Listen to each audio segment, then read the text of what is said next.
Na 4 dagen kwam er zondagmiddag weer een eind aan het grootste wandelevenement in Venray. Op het Schouwburgplein werden de 3200 wandelaars via het défilé welkom geheten door onder andere wethouder Van der Putten.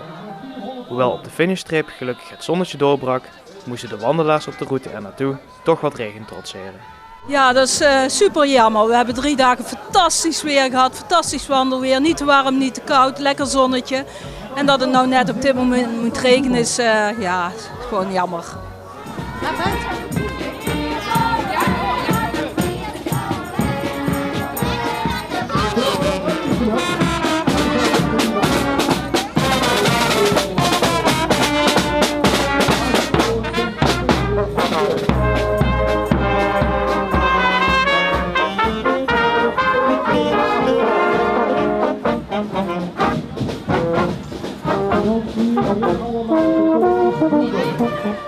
De kinderen hadden na 4 dagen minimaal 12 kilometer in de benen. Een hele prestatie. Het was soms best zwaar, maar het viel soms ook best mee. Nou, het is best wel lastig en zwaar, maar het is wel gelukt. Ben je moe vandaag? Beetje. Gaan jullie voor de prijzen of gaan jullie gewoon voor de lol? Allebei. Liefst prijzen, maar ook voor de lol. We hebben wel veel klassen ingehaald, dus ik denk dat we wel een prijs winnen. Maar denk jij dat je een prijs hebt gewonnen? Ja. En welke prijs zou je wel willen winnen? Een beker. Ja, maar welke beker voor de eerste prijs? Ja. Ik denk het wel, want we hebben ook keiveel klassen ingehaald. Heb je pijn in je voeten? Nee, niet echt. Een klein beetje.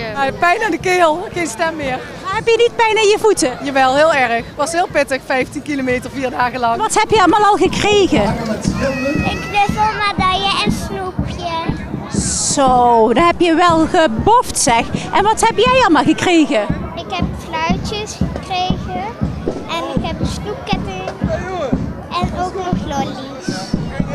De volgende school, de eerste school, basisschool Koningshof. Door de verbouwing van de Schouwburg moest de organisatie uitwijken naar de Vide van de artiest en stond de toiletwagen en het Rode Kruis dit keer op het plein.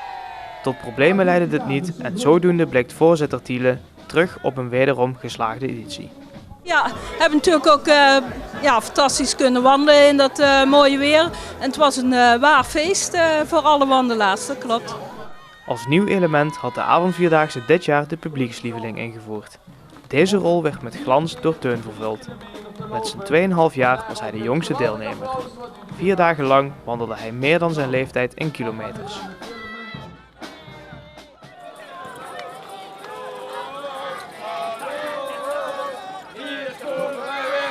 Hier, ja, naar de zorgen wie eraan komt dan.